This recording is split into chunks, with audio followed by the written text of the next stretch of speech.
Good evening, ladies and gentlemen, and welcome to the Granada Forum on March 5th, 2009. Tonight we have a very special guest with us who's come back many times to the Granada Forum, and we're very grateful. What is going on in America is an absolute travesty and the scariest thing I can possibly imagine. This man was an FBI for 27 years, was a bureau chief of LA County for 7.5. He's going to be talking about current events and some incredible stories. Let's give him a warm round of applause for Mr. Ted Gunderson, ladies and gentlemen.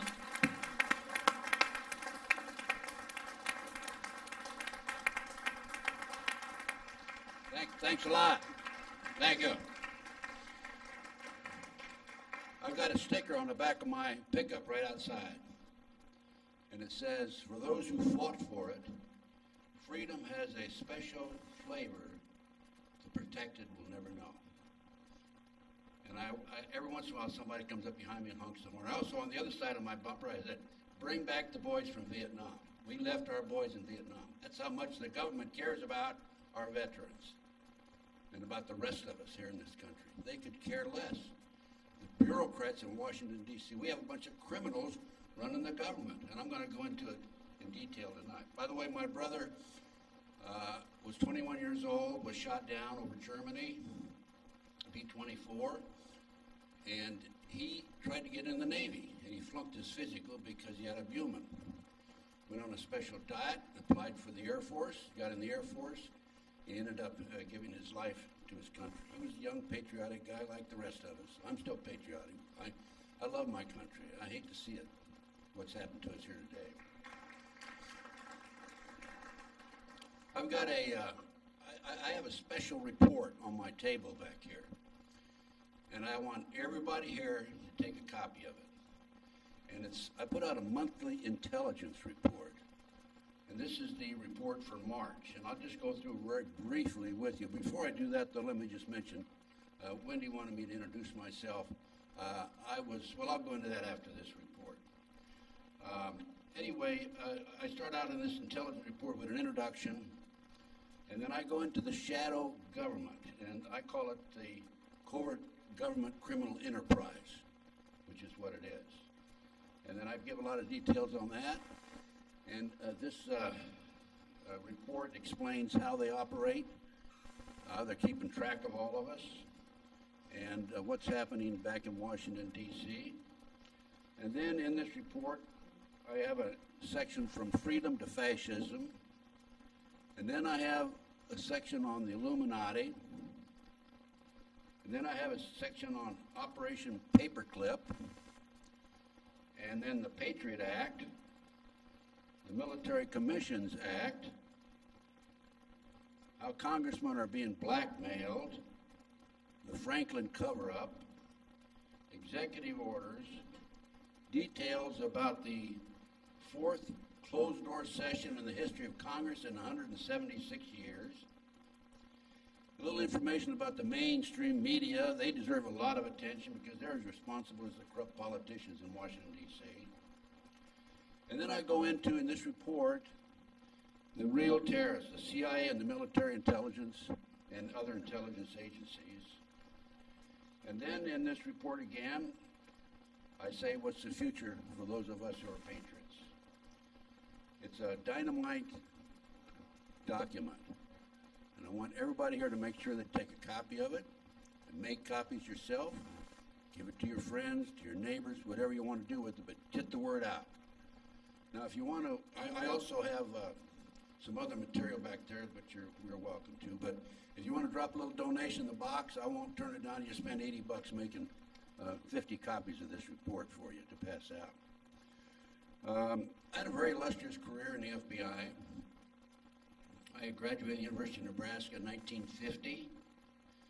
I didn't know what I wanted to do. Bachelor of Science degree, Business Administration. I'm not proud of it, but I went through college without studying. I'd cram the night before an exam. I was one of those guys that just went there for a lot of fun. My folks said, you got to go to college whether you like it or not, and I did.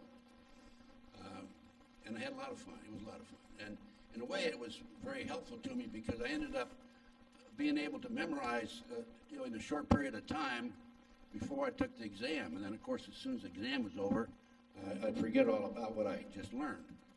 But I graduated, didn't know what I wanted to do. I had a number of insurance offers and turned them down. Then I heard about a friend of mine, a fraternity, not a friend of mine, but a fraternity brother who was president of Hormel Meatpacking, and I thought, well, I'll just go up and see if I can get a job with Hormel Meatpacking. So I went to Austin, Minnesota, hitchhiked from Lincoln, Nebraska to Austin, Minnesota, took a job with Hormel and worked for about a year and a half in Detroit, Michigan, and didn't like it, although I was the most successful salesman in the district.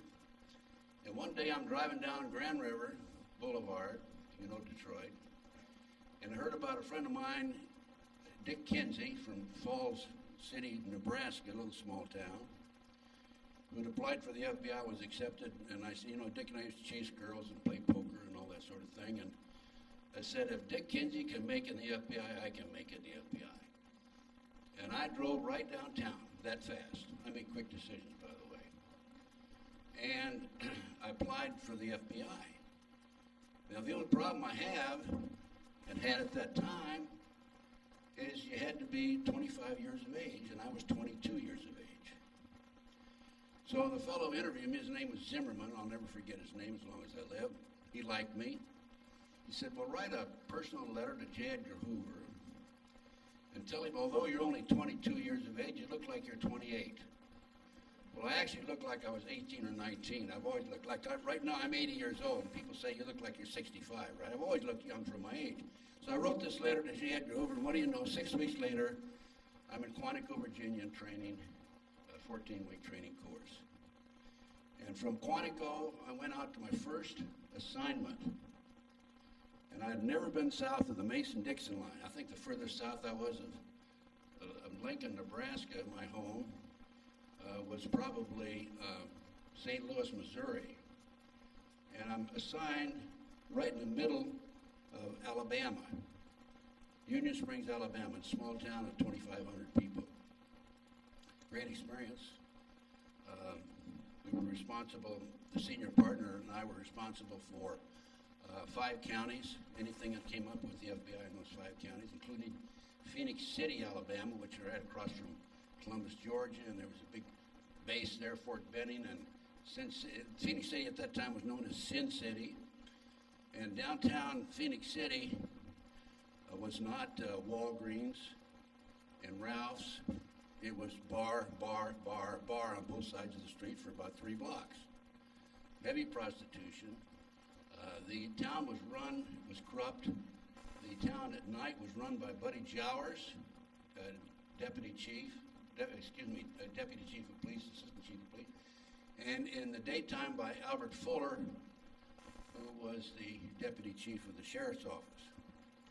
And Albert Fuller later cornered the Attorney General, Patterson, who had run. He was going to clean up Phoenix City, cornered him in a parking lot, and shot him and killed him. Last I heard, of course, he went to jail, to prison in Montgomery, Alabama, and he's history. But that's a kind of an operation. It was a great experience for a brand new young kid going to the FBI. I mean, I was exposed to all kinds of criminal activity, kidnappings, extortions, and stolen cars, and the GIs. And the GIs would come over to Phoenix City on the weekends and gamble. If they won too much money in the gambling, they'd end up in the river. They'd take them out the back and take the money away from them and then dump them in the river. So it was really an experience, and I don't regret it. I had a lot of fun. I'd get up in the morning and I'd look at myself and I'd be shaving and I'd say, I can't believe they're paying me to go to work today. That's that kind of a job.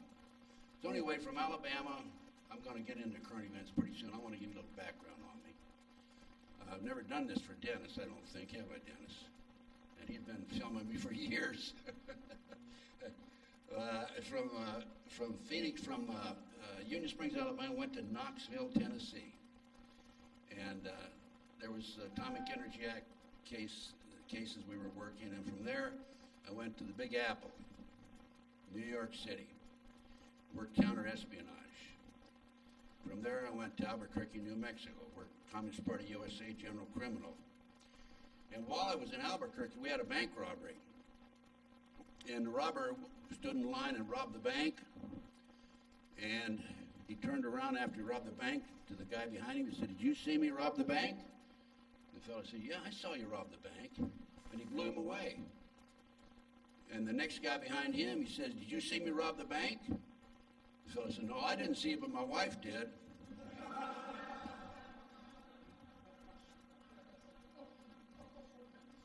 That's not a true story, folks.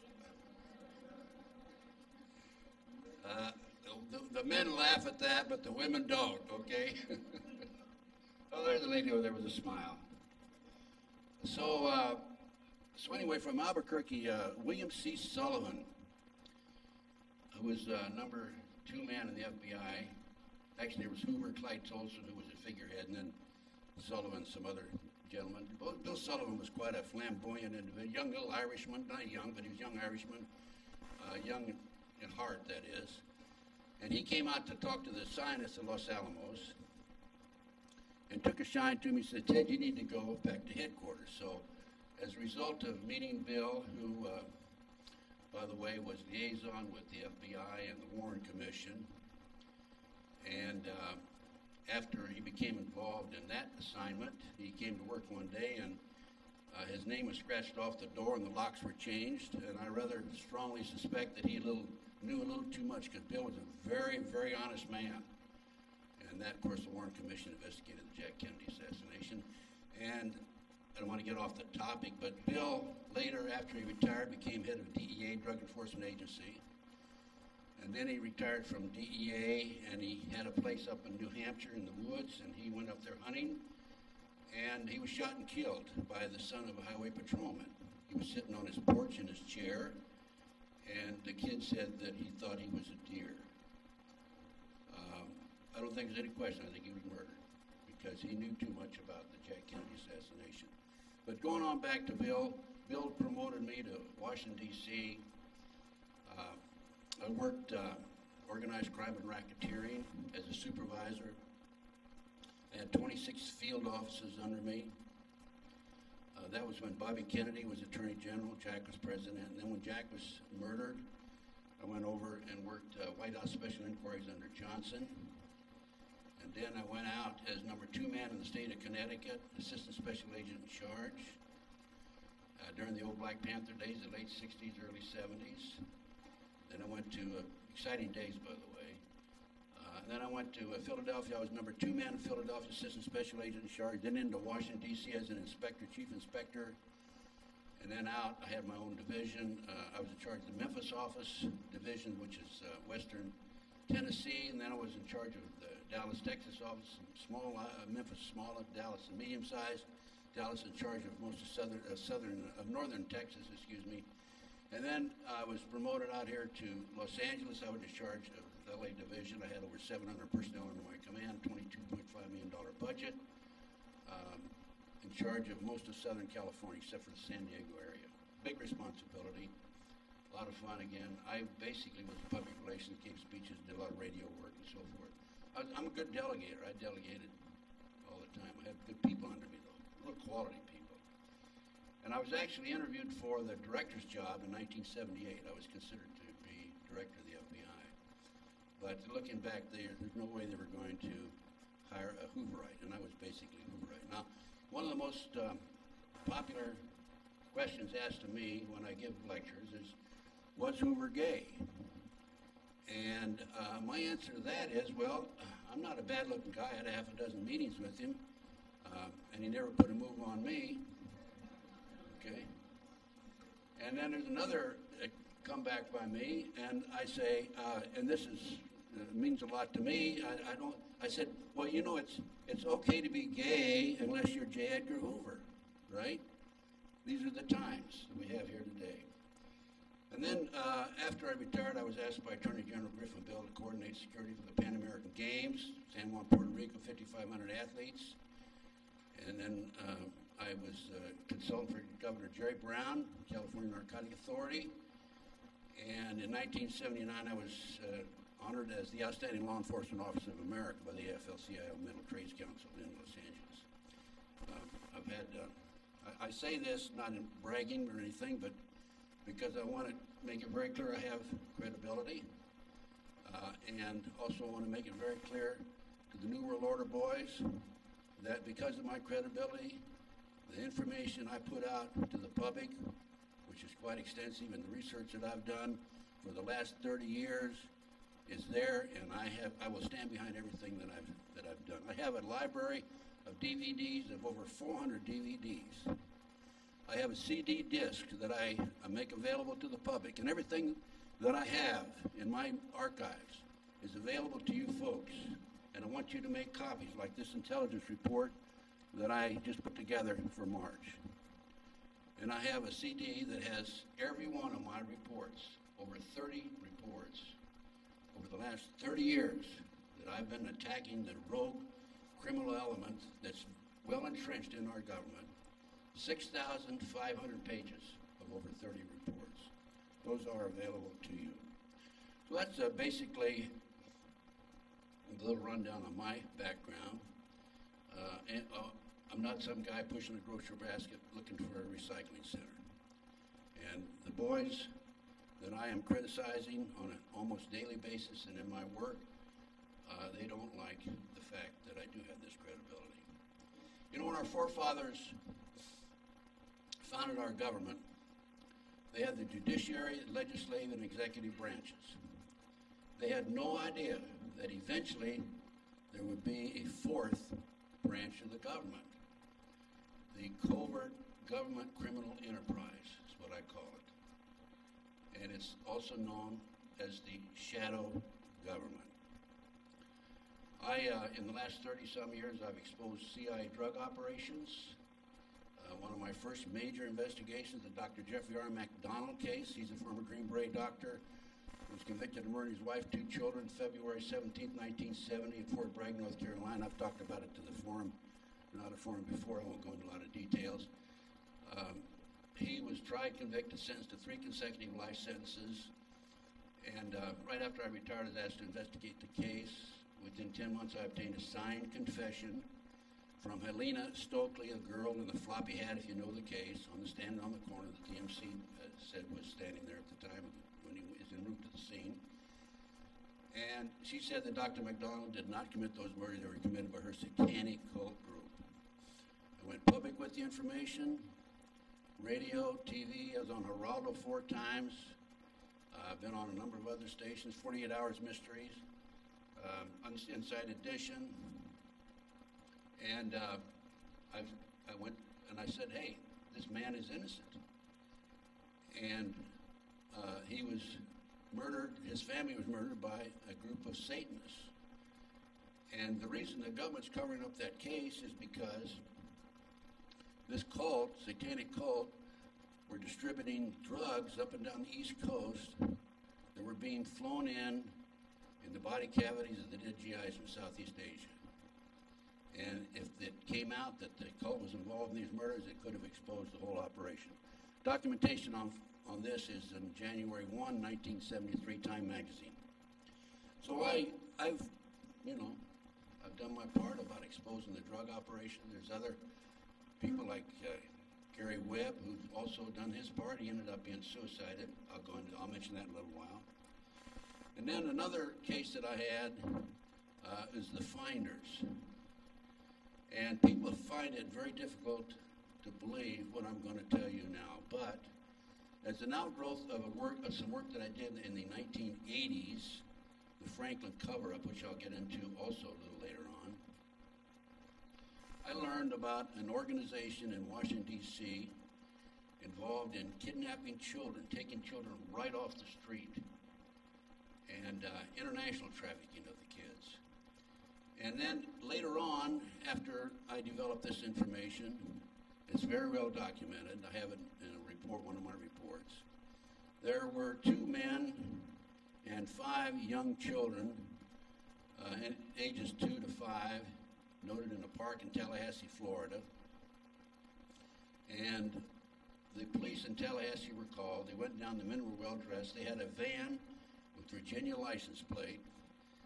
And the men were from Washington, D.C. They traced them back to this organization known as the Finders.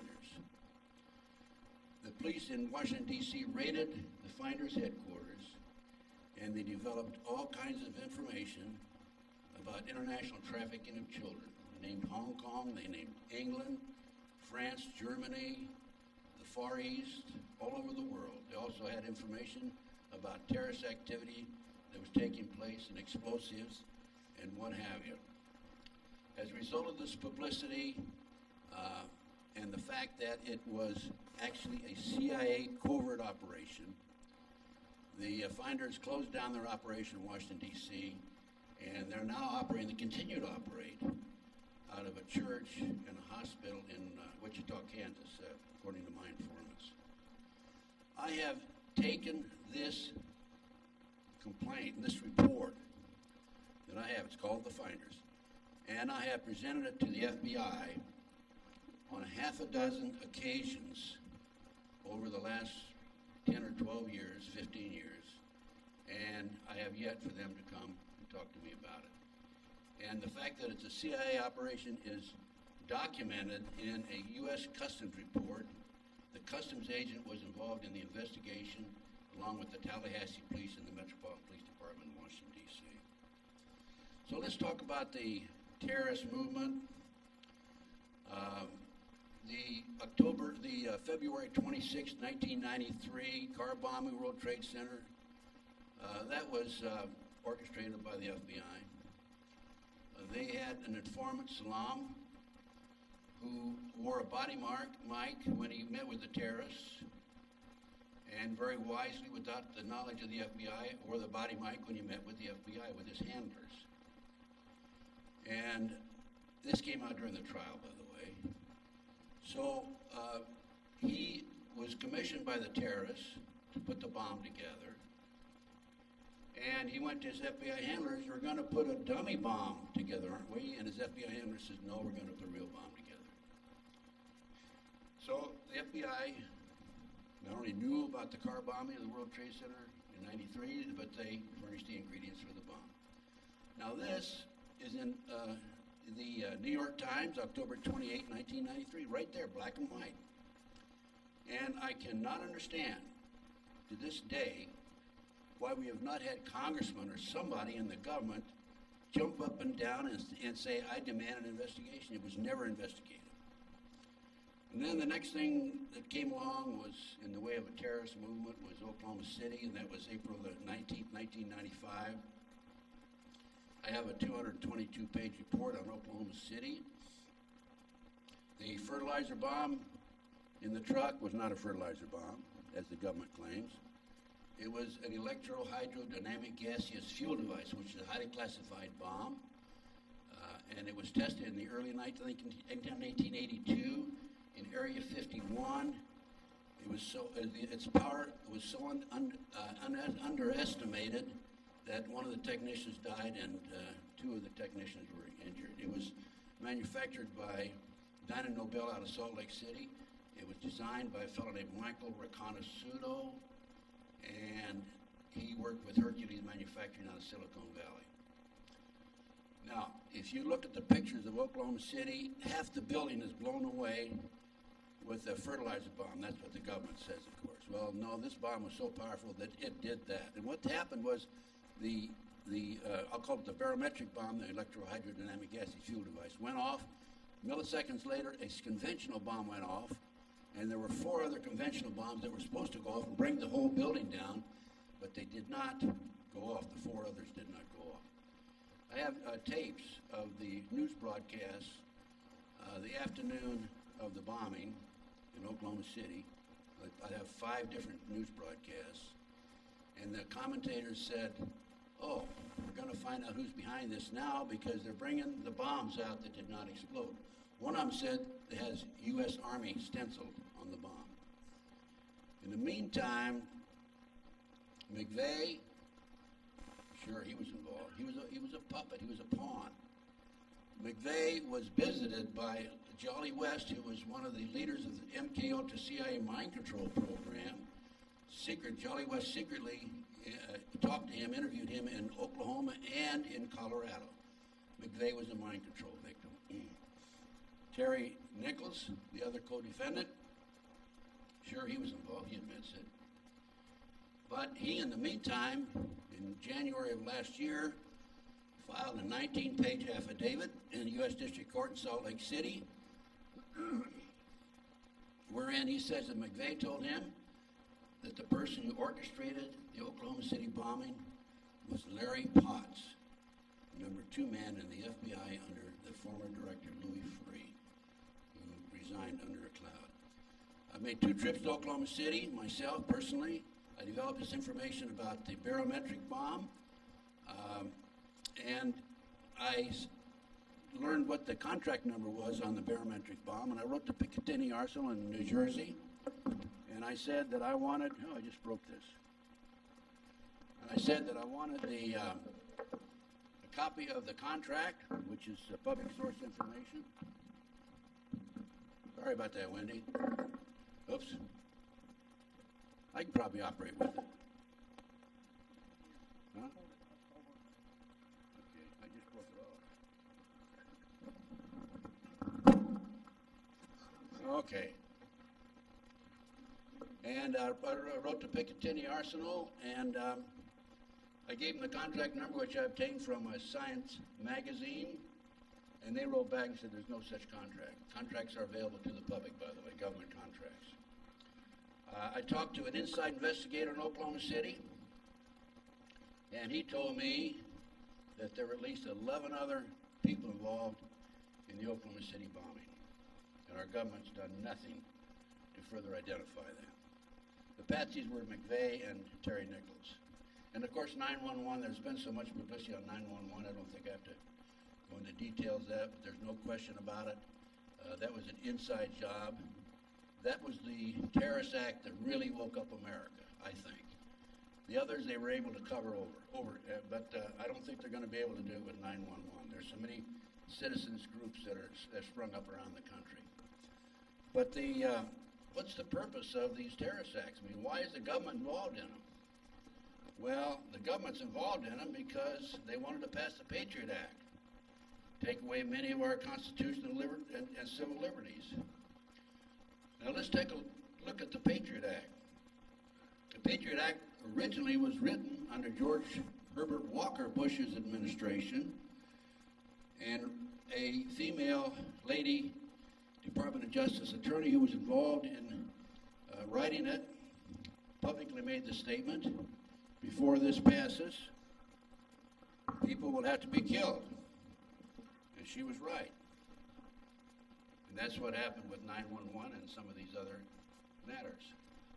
However, the Patriot Act, as written, was approved in October of 2001 by 36 members of the Judiciary Committee in Washington, D.C., Congress. And it was to be voted on October the 26th. In fact, that's the date it was voted on. And the original Patriot Act was set aside at 3:45 a.m. that morning and substituted with a 300-page Patriot Act written by a Vietnam scholar named Viet Dinh, who was magna cum laude at Harvard, and at the time of the act, he was with the U.S. Department of Justice. He actually authored the Patriot Act. It was passed, by the way, he graduated magna cum laude at Harvard. I graduated magna cum lucky at Nebraska. And anyway, it was passed by Congress, and not one member of the Congress read the act. They whistled it right on through because George Bush, our illustrious traitor president, had it substituted at 3:45 a.m. The people in Congress passed a bill that none of them read. So what did it do? Well, it totally destroyed the First Amendment of the Constitution, freedom of speech, Fourth Amendment, to be secure in your home, Fifth Amendment, deprived of life, liberty, or property without due process, Sixth Amendment, right to a speedy trial, Eighth, no cruel and unusual punishment. Ninth, punishment without conviction. Under the Patriot Act, the government can come into your home, steal your secrets, steal your files, steal your records, take these records to Washington, D.C., Department of Justice, and in front of a judge, review them, and then come out and arrest you without you having representation of an attorney, without you being advised of your rights, without you even knowing what you're being charged with, and without due process. This is the Patriot Act. Believe it or not. And they got away with it. Now, 262 Republicans and 77 Democrats killed the Bill of Rights. And then we have, obviously, some other bills that were passed. There was a bill that was passed that did away with posse comitatus, where the government cannot use the military against civilians. They're using them now, and they can use them against civilians. They use them in Waco. Okay. What's been the result as far as I'm concerned? What have they done to me? You don't want to know, but I'm going to tell you anyway. It's been unreal. It's been a roller coaster ride like I never expected in my whole life. I've been the victim of cyber terrorism. They put porno on my computer at home. I'm a computer illiterate. That's a department I'm illiterate in. I'm probably illiterate in a couple other departments too. But I have an associate, Clarence Malcolm, who runs my computer and puts together my DVDs that are available to you folks, and so on and so forth. And they're trying to run pornography in there on a regular basis. And every time it comes in, of course, we cut it off. They interfere with our email messages. They change the wording in it. We put together ads, and they take words out and change the whole meaning of the ad. I came home from a trip last year. On one of my trips, I travel a lot. One step ahead of my creditors, okay? And I got up, and about 8:27, the phone rang, and I was looking for a file on my desk, and I couldn't find it. And a male voice said, "Did you find the file?" and hung up. I had a hidden camera in my living room. I was unloading my luggage in Lafayette, Louisiana, one day May 21st last year, as a matter of fact. I unloaded, brought it out at the airport. I was loading it into the car, and I get hit with a high energy beam of some sort. Fortunately, it was not calibrated properly. I know, because all I got was a sunburn on my back, and I stripped down to get ready for bed that night, and my back was burned. My colleague, Clarence Malcolm, was less fortunate than I. He got hit with a high energy beam, and according to our diagnosis, it destroyed the tissues around the nerves, and he's been in terrible pain ever since. I had surveillances on me continuously in L.A., Las Vegas. I even have surveillances on me in a little town where I live in Nebraska called Claytonia, Nebraska. 296 people. I had to move there for security reasons, so I could see them coming when they came around the corner. Had threatening phone calls. As a matter of fact, I had a threatening phone call just last month, and the person who made the call, I was able to record two of them, by the way, went right to my voicemail in Claytonia. I was able to trace it to a man who lives in Encino, right down the road. And I found out his name, address, and so forth, did a little check on him. He is a CIA official with cyber clearance and crypto clearance, not cyber, crypto clearance, level 31, crypto clearance level 31. Does anybody know what crypto clearance level 31 is? Do you know it, sir? Do you know what triple clearance level 31 is?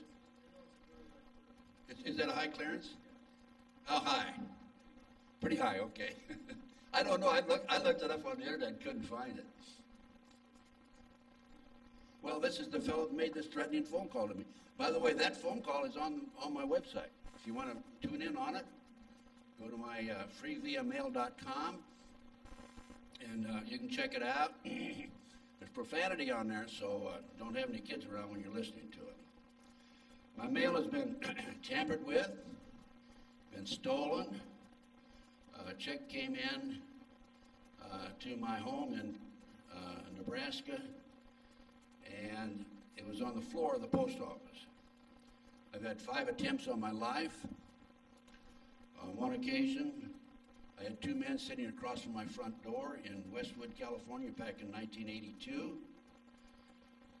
And the landlady, I didn't go home that night, fortunately, through divine intervention. The landlady parked her car at 1:30, and one of the fellows got out of the car, came over. You know where Ted Gunderson lives? I told her, don't ever tell anybody where I live. She said no, and then she went up on the second floor. She lived above me and looked out the window, and they left at 1:15. 1:45, 1:45, excuse me. And so I came home the next day, and I made some phone calls, and I found I had a hit on me.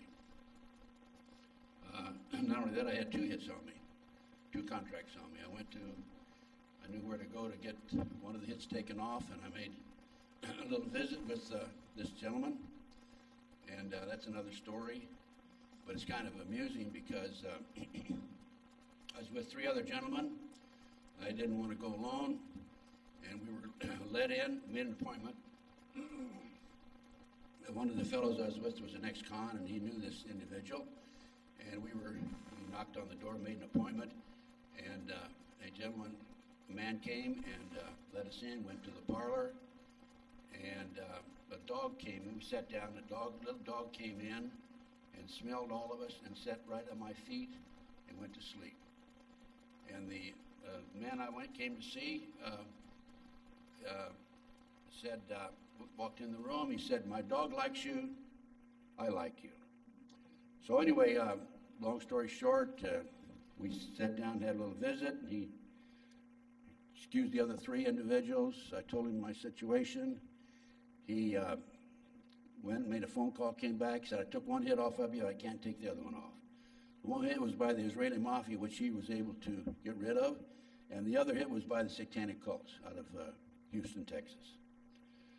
So my car's been stolen. I've had illegal entries into my home on a regular basis. As a matter of fact, when I'm in L.A., I stay at 2 different places. I have to stay with somebody or I'll be suicided, and I know how they operate.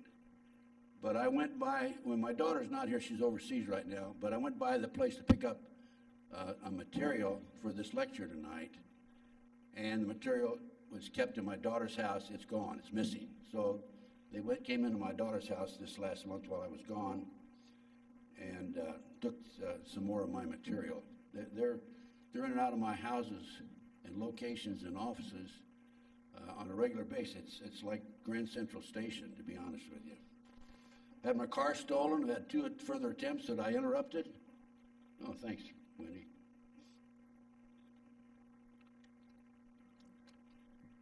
Actually, I already have one, Wendy, but I'm just not using it.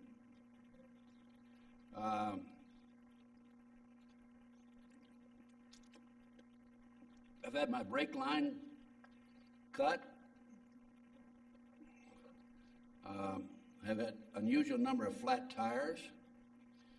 I've been poisoned.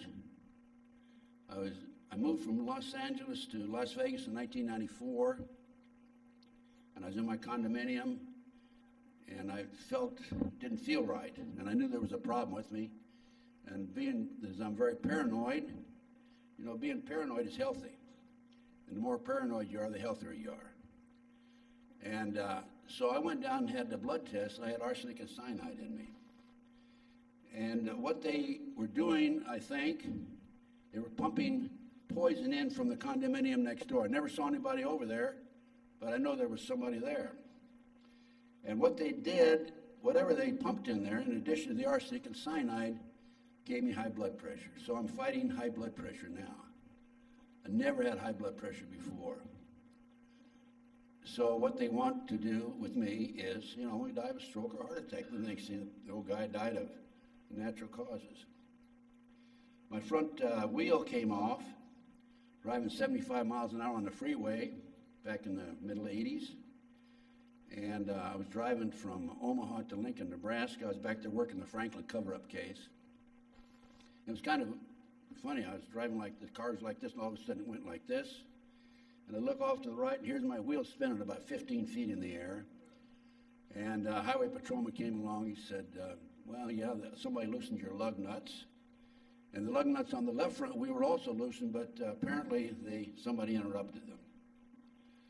I had an explosive device put on my tire in Sacramento last November. I was going to drive from Sacramento to L.A., and it's a little item is about 1 inch by 1 inch by half an inch.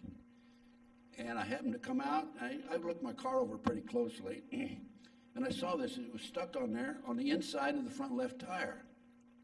I had to pry it off with a screwdriver. Didn't something that just stuck there accidentally. And you could hold it up to the light, and you could see a wire in there. So I think it was a detonator. They were going to detonate this explosive of some sort, according to an expert, and blow the tire on my drive from Sacramento down here to L.A. In 1982, I came out of my front door, 500 Kelton in Westwood, and what do you think greeted me on the porch? 13 dead red roses and 13 dead chrysanthemums, with a note: poacher in the grass, once a cub, the lion sees shades of life and death. Signed, Eddie, June 15, 1982. Eddie is a nickname of one of the cult murders, satanic cult murders on the Jeffrey McDonald case. 1983, the FBI and the DEA tried to set me up on a drug deal. A girl named Pam Fawcett, after 6 months, she came to me and told me the whole story. I met her in the parking lot right down the street. It was Ralph's Market on Sepulveda. She drove down from Modesto. I said, I'll meet you in the market, in the parking lot. Told me the whole story. I gave her a polygraph. She passed. And I said, Pam, her name was Pam Fawcett, why'd you come over to my side? You were working for those guys for 6 months. And she said, well, I woke up the other morning and I realized you're the only honest son of a bitch I've talked to in 6 months. Those were exact words. So at least I made an impression on somebody in my lifetime. But anyway, Pam, and the last time I talked to her, she said that there was a contract out on her and she was going to go underground, get lost. I've had 18 to 20 people planted on me. I've had so many people planted on me, I feel like the Garden of Eden. Guys like Stu Webb, he came into my life back in the late 90s. Stayed, I gave him food, gas, even bought him a suit. And then he left, and if you check the internet, you're going to find out that he's put extensive disinformation about me on the internet. Stu Webb, and also Barbara Hartwell. Stu Webb's an FBI informant, by the way, and I have this documented. Barbara Hartwell's from a CIA family. I ran for U.S. Senate in Nevada on a third-party ticket out of 5 candidates in 1996.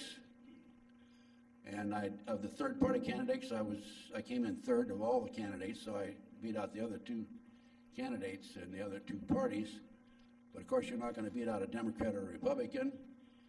But my campaign manager was a fellow named Jim Kloberg. And I find out later, after the campaign, that he stole money from the campaign. And I found out the bank account that he used to take the money and deposit it. I found out his bank account number, which is an election law violation, right?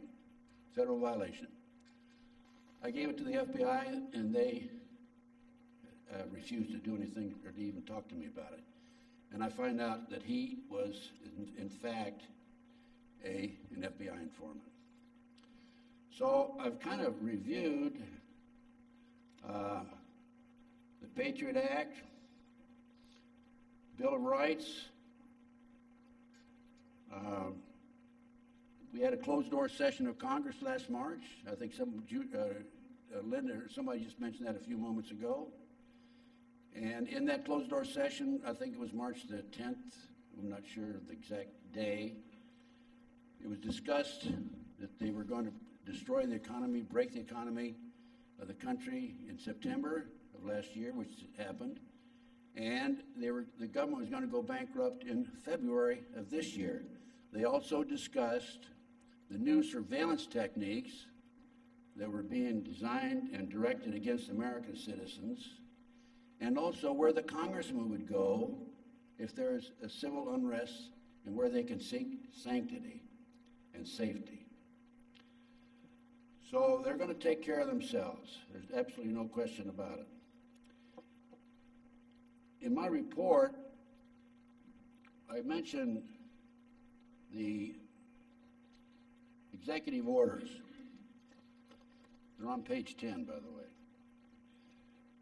And these executive orders, when they're in place today, as a matter of fact. And the government, with a swipe of a pen, the government can take over all forms of transportation, all communications, media, telecommunications, internet, radio, and television, all electric power, fuels and minerals of all means of transportation, including your personal car.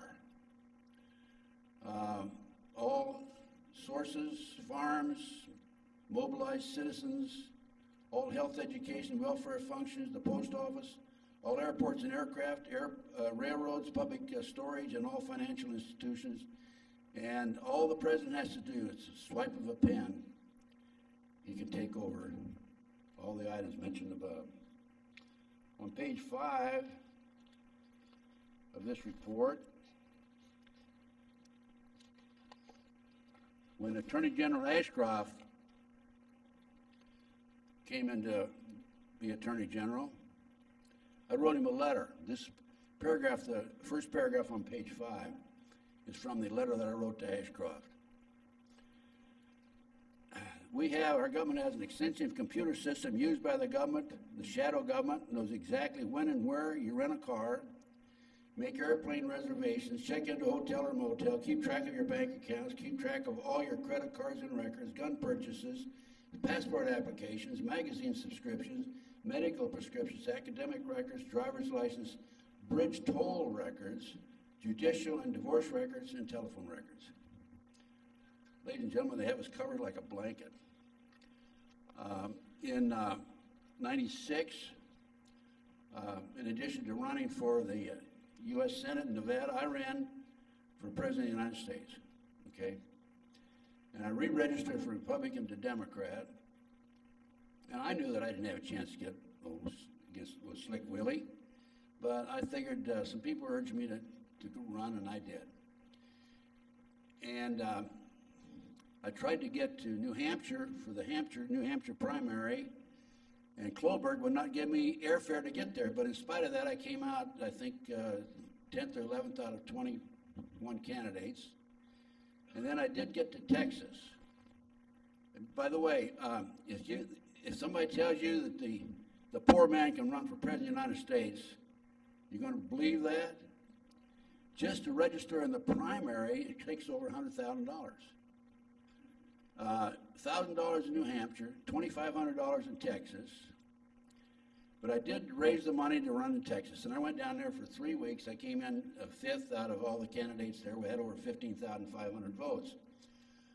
But I checked in a hotel in Austin, Texas on this one occasion, and I used a fictitious name to check in. You could do it then. You can't do it now because they want to see your driver's license, just like when you go through the airport, when you check in a hotel, let me see your driver's license, let me see some identification, and they get on the computer, and it goes right back to Washington.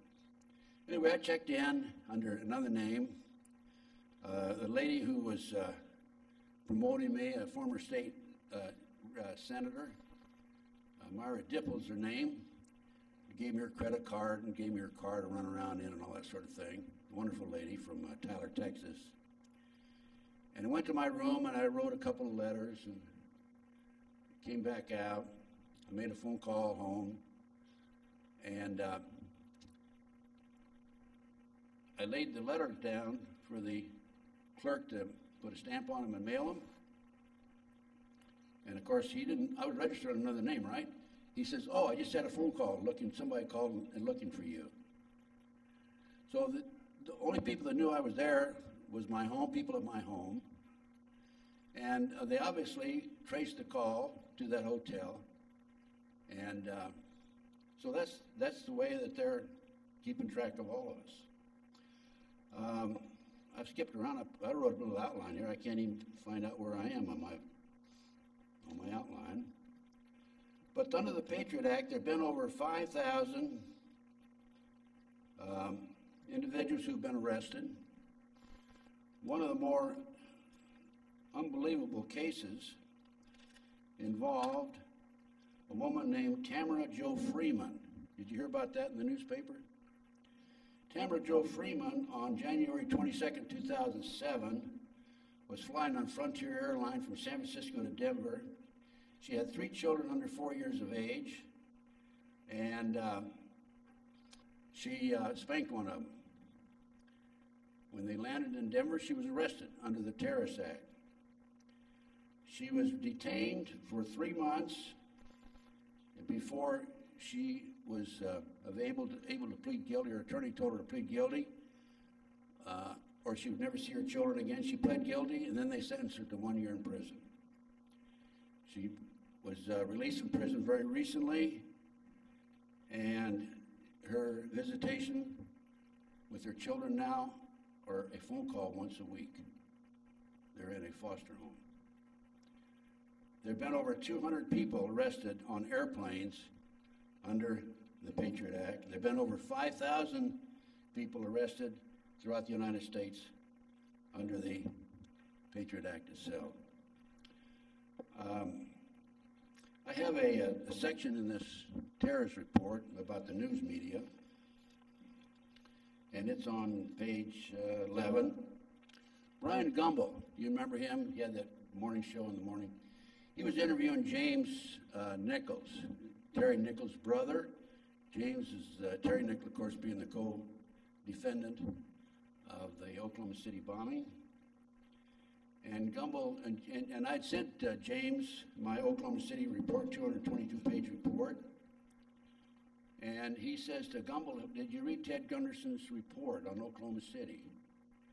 And Brian Gumbel says, oh, he's a conspiracy theorist. Cast me aside as a conspiracy theorist. I want you to know I'm not a conspiracy theorist. I'm a conspiracy realist. There is a conspiracy. Do you all know about the Illuminati? Is anybody here doesn't know about the Illuminati? You don't know about it. You do not. Okay. The man behind you doesn't know. Okay. You do know. Okay. Is there anybody that doesn't know about the Illuminati? Well, very briefly, 1773, the 25 goals were announced to take over the world, and they were just a couple of them: corrupt the youth through sex and drugs. That's happened through the media and other sources. Control the mainstream media, elect your own people to office, and so on and so forth. But going back to Brian Gumbel, as I pointed out on page 11, you will not read in the American mainstream media the information set forth there. 1, the NSA and the FBI have teamed up with AT&T and Verizon to spy on U.S. citizens. This is all documented, by the way. President Bush reauthorized a secret program more than 30 times to spy on Americans since 9/11. The U.S. government, NSA, has tapped into the entire internet system. The FBI can hear everything you say, even though your cell phones are turned off. The code word for this program is Quantico. All payphones at Grand Central Station in New York City are tapped. The Bush administration began spying on Americans 7 months prior to 9/11. The president authorized our intelligence agencies to database every citizen in the United States 7 months prior to 9/11. Project Endgame rounding up of 775,000 Americans by the shadow government began, according to a Soviet source, on February 24th, 2009, just a few days ago. And I think what they're going to do, I don't know, I have to be honest with you.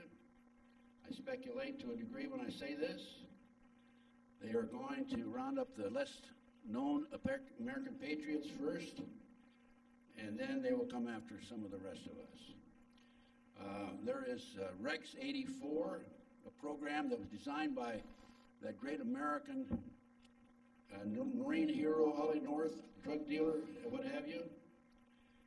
And that was to organize a plan to arrest Americans. There's a red, blue, and green list. The red list are the ones that will be picked up and executed immediately.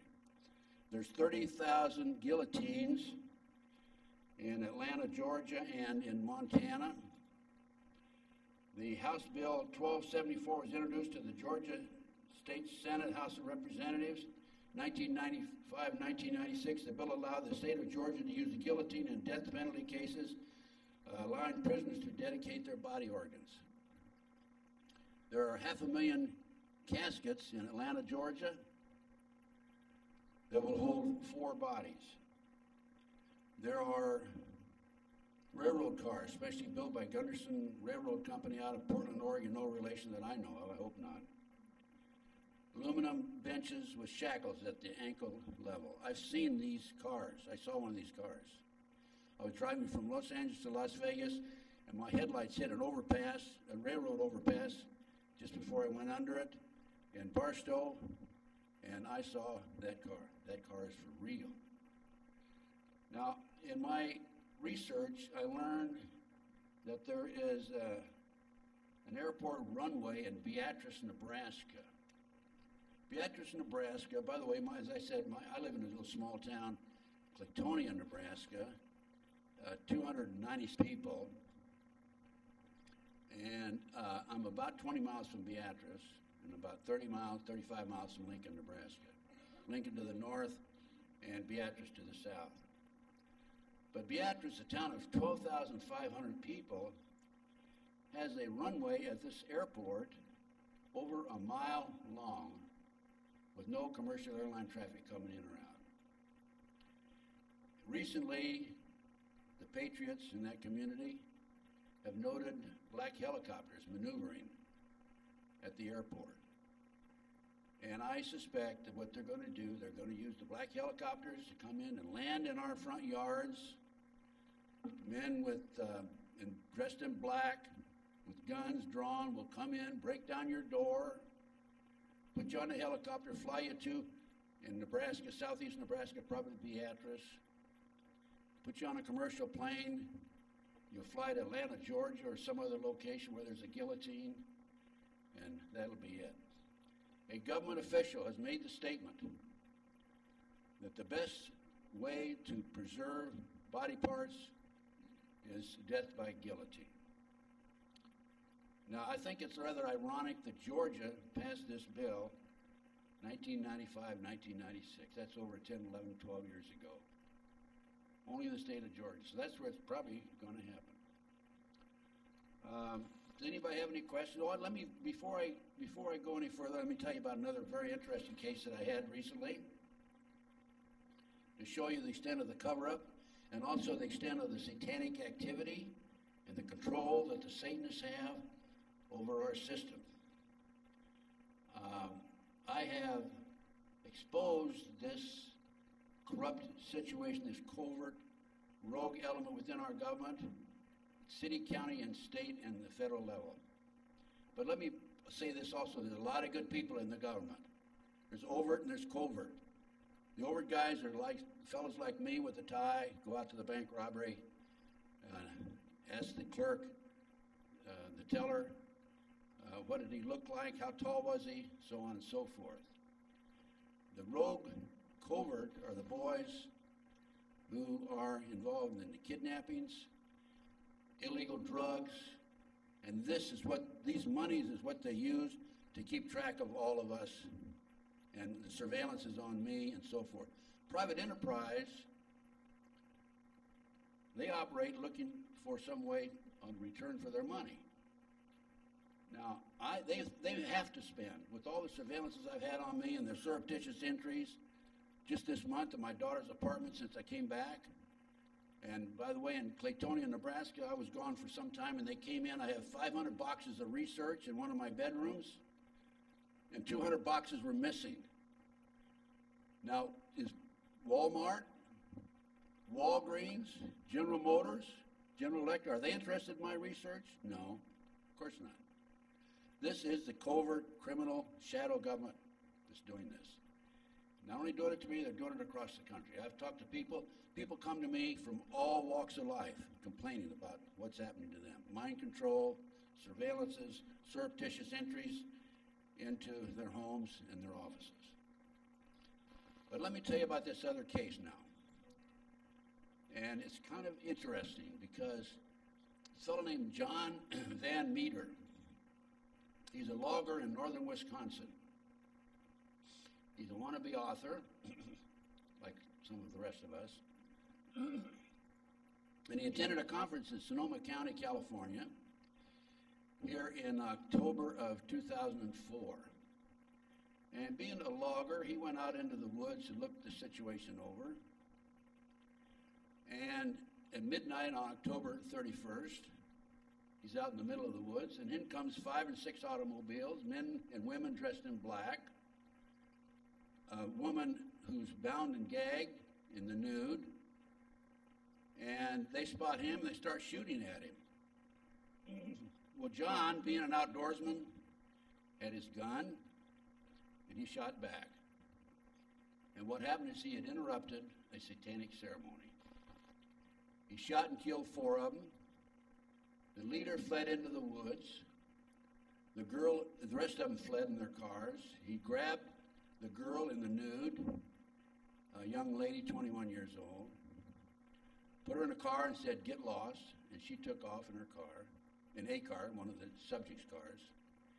And then he put his attention toward going after the leader who had fled into the woods. They had a running conversation, and the leader of the group said, "If you kill me, you'll live in a 10 by 10 cell the rest of your life. We have the police and the FBI in our hip pocket here." He ended up running him down and shooting him. He took a card out of his pocket with a phone number on it. It was a restaurant in New York City. And he later checked on that restaurant. It's a non-existent restaurant. But he did make a phone call to the number that was on the back of the card. It was a 202 number the next day. And a female voice answered, "FBI." The next day he called, and of course she hung up right away because he didn't have the right code word, obviously. And the next day he tried again, and that phone line had been disconnected. Another card was to the Chase Manhattan Bank in New York City, the main switchboard number. Long story short, he wasn't sure exactly what to do. He just shot and killed 5 people. And he went to the newspapers, told them about it. It didn't go to the police. And it did eventually get back to the police. And he talked to the police and told them where it took place. In the meantime, it had gone back to Wisconsin. And they waited 4 days to go out to the scene. And then they called him and said there was no indication that there was any sort of a fiasco of any type that took place at that particular location. He told them where the body was of the leader. They said there was no body there. He was charged with filing a false report with the police. And his attorney told him, "Don't come back to Sonoma County." That's where the Bohemian Grove is, right? "Don't come back to Sonoma County. It's corrupt. You'll go to jail." So his attorney made a deal with the district attorney, $10,000 fine and 1 year probation. His attorney did him a favor. Now that's not the end of the story. On April the 19th, 2006, he's in the woods in Wisconsin. he noticed that a car had followed him out into the woods, and he parked his car, got behind some equipment, and the car came up within a reasonable distance. Two guys got out, and heard one of them say, "He's mine, he's mine." What these two fellows didn't know, that John Van Meter carries his gun with him at all times, even though he's on probation. And he had a gun battle with these two fellows. Knocked one of them down 4 times, knocked one of them down 2 times. They obviously had bulletproof vests on. They'd had enough, and they took off. They got in the car and took off. I did a little work, did a little investigative work, and I found out that one of them later was a murder victim in Colorado Springs, Colorado. And the other one, we think they were so severely wounded that I think that he died. They both died. They went to a doctor in Chicago, we found out, and the doctor treated them and told them that they needed to go to the hospital. They wouldn't go to the hospital. So he reported it to the police in Wisconsin. Anybody want to guess what the police did about that case? They said he filed a false charge. Okay. And last April, I went to Wisconsin to the trial to testify on his behalf. Now he was, they said he shot himself. Okay. We had an expert from Madison, Wisconsin, ballistics expert, forensic expert, who testified he did not shoot himself. No way. He, in the 2 skirmishes, was shot 9 times by 6 different weapons, none of which were recovered.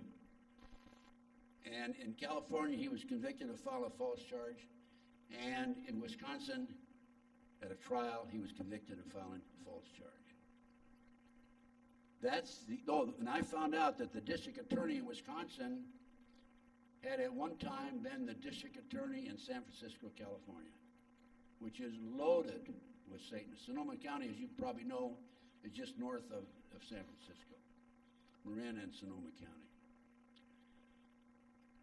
One of the leaders, by the way, one of the contracts on me that was put out in the 1980s was by Michael Aquino. Michael Aquino was one of the founders of the Church of Satan, and later split from the Church of Satan and developed his own group called the Church of the Temple of Set. And they had an international convention. Temple of Set had an international convention here about 2 months ago, 3 months ago, whatever it was. I went up, and 4 of us, we did a series of interviews on the sidewalk in front of the hotel in San Francisco. And long story short, of the 4 of us, 2 of us were arrested. I wasn't one of them. 2 of the fellows with me each of them had spent a night in jail, and so on and so forth. That's the clout that these people have. The cults have infiltrated. Illuminati are the same thing as the satanic cult. They've infiltrated, as I said, every level of society. Again, let me emphasize, there's good people in the government. When I was in the government, when I was with the FBI for 27 years, we had a reputation second to none. We were not infiltrated at that time. It was only after the death of J. Edgar Hoover that the reputation and the effectiveness of this great organization diminished to the extent that it is today. Any questions? Anybody have any questions? Yeah. We'd like to. Now, I want to urge before we take questions. Let me mention this. I'm moving to Panama. I can operate in this country only for a limited time until they pick me up. I'm on the red list. I don't think there's any question about it. I give these lectures all over the country. I'm going to Pensacola later this month, and I've lectured in Philadelphia and New York. I've lectured all over. So I'm on the red list, okay? That's a given. And I cannot be effective and fight these people, which I will continue to do as long as I'm alive, from the shores of the United States. So I'm going to Panama with my associate, Clarence Malcolm. We're going to fight them from there on the internet and any way that we possibly can. So It's on the terrorism report that I put back on that back table, the fact that we are moving to Panama. And also, for those of you who are interested in surviving economically, we have a multi-level program, and it's called World Light Funding. It's on the business cards in the back. WRLDLIGHT funding. And it's, hang on. Do you need some more water? It's sinus. Oh. World Light Funding, and it's if you get in now, it's a one-time $59 investment. You don't have to put money in it every month. Residual income, and I think it's going to take off.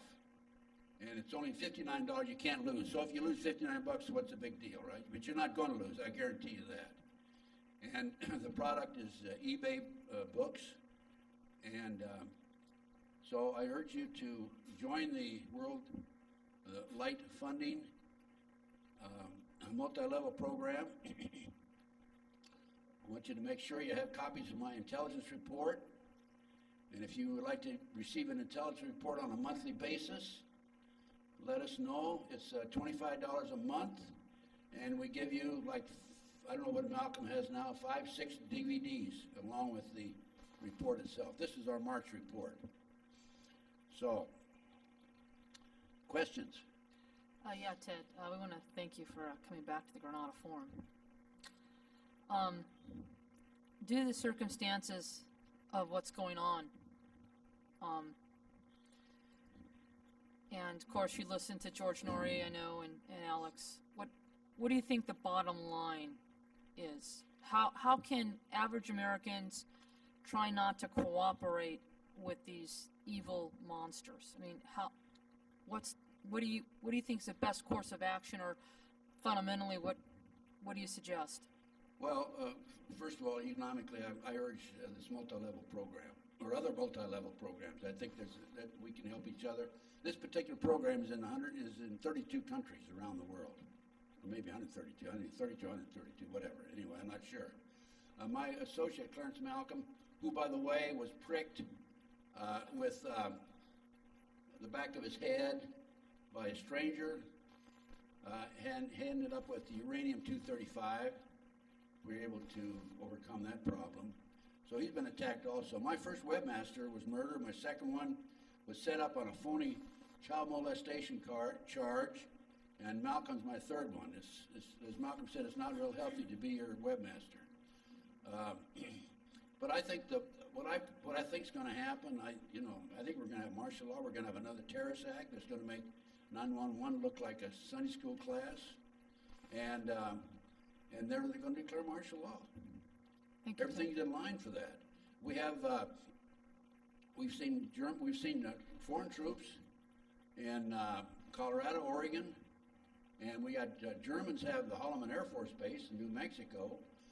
And as I mentioned in this report, a lady talked to me in 1996, said that she deliberately dated one of the German airmen to find out why they're there. And he told her, when the revolution comes, we're going to be strafing the streets of America. By the way, I forgot to mention one other thing. Going back to Oklahoma City, Bill Clinton gave a speech in Hanover, New Hampshire in June of 1995, right after Oklahoma City. And he said that the bomb in the truck was a miracle of technology. I told you it was a barometric bomb, electrohydrodynamic gaseous fuel device. It was. He knew it. Highly classified bomb. Bill Clinton said a bomb, miracle of technology. Yes, sir, question. Yes, Ted. From my understanding, I've done a lot of research. Supposedly these closed military bases are basically being converted to detention camps. I've heard that. That's right. And also, I had a friend of mine was hunting in Michigan and ran into some Russian troops out there doing maneuvers. And he said, "What the hell are you guys doing here?" He said, "Well, we're over here for a goodwill exercises and things like, horse bullshit, things like that." So it's just amazing to me how things are accelerating. And, the collapse of the economy and stuff like that, and I fear for people's lives, and I see things happening. I have some friends in law enforcement, and they're seeing a speed up of nationalization of the police forces in the United States, as well as the nationalization of our economy, the banks and stuff like that, through the name of bailouts, which is a bunch of crap. So I see a total disintegration. And for the people in the room here, I would highly recommend you store food and water, things like that, because I do see things unraveling to the point that you won't be able to go to the grocery store or anything else. It's just going to be utter chaos and stuff like that.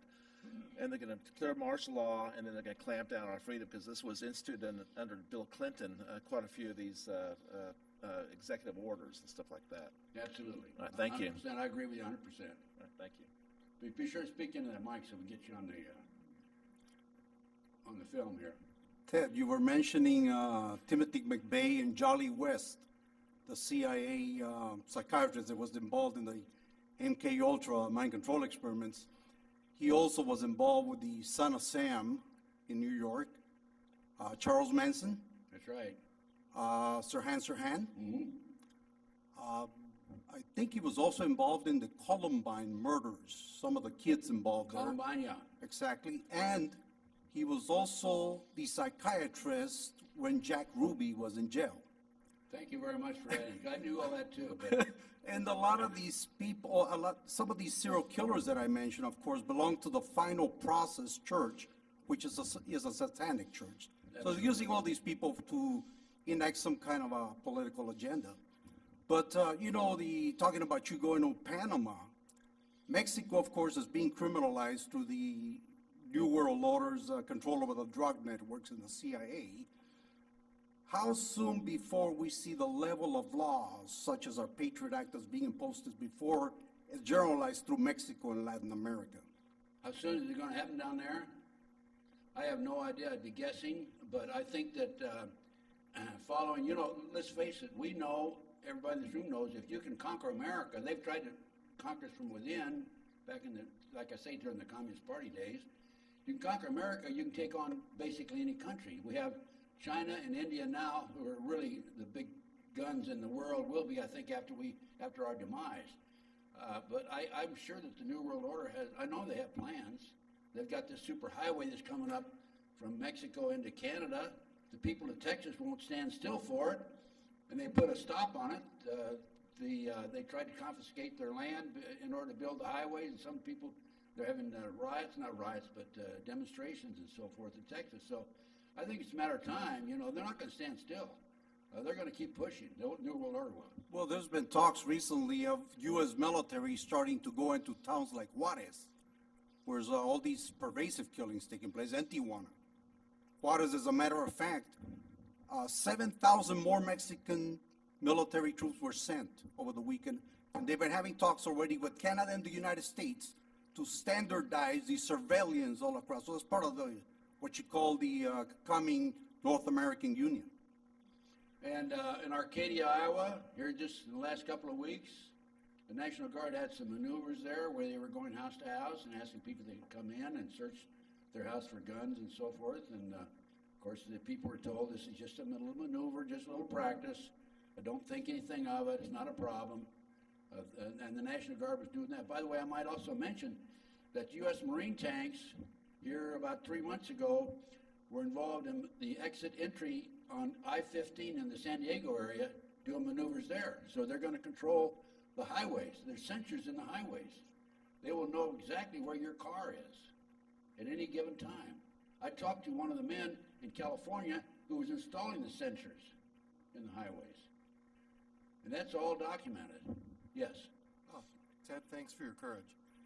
And I'd like to point out to people that may not know this, that two of the primary architects of Homeland Security are Marcus Wolf, former security chief of the Stasi, and Kalugin, who came from the KGB.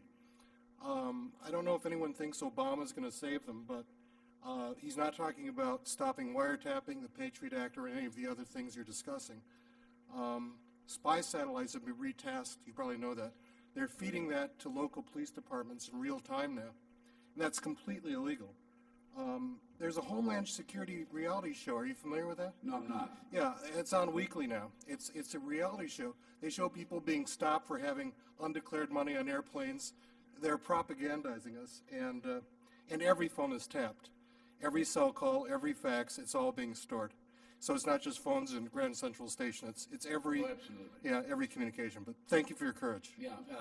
By the way, I drove from in November. I drove from Clatonia to Los Angeles, and outside of St. George, Utah, it was night. It was around 4:30 in the morning, and all of a sudden I'm driving 75. I'm a pretty fast driver, the limit, you know. And here's this object in front of me. I thought it was steel girder or something. It was actually a deer. I found out later, and so I ran over it, and so I pulled over to the side, called the operator 911, and she told me exactly where I was located. She says, "I know where you are." With so many words, you're here, and here. Sure. Yeah. Thank you. Yeah, thank you. Thank you. Yeah, hi, Ted. On your material on page 12, it shows the School for Dictators, School of Assassins, and it mentions the number down here in Panama, about 4,235. So I'm wondering, by you endorsing Panama and moving down there, isn't it really just postponing the inevitable? It seems like eventually they're going to take over everywhere. Well, I don't know where else to go.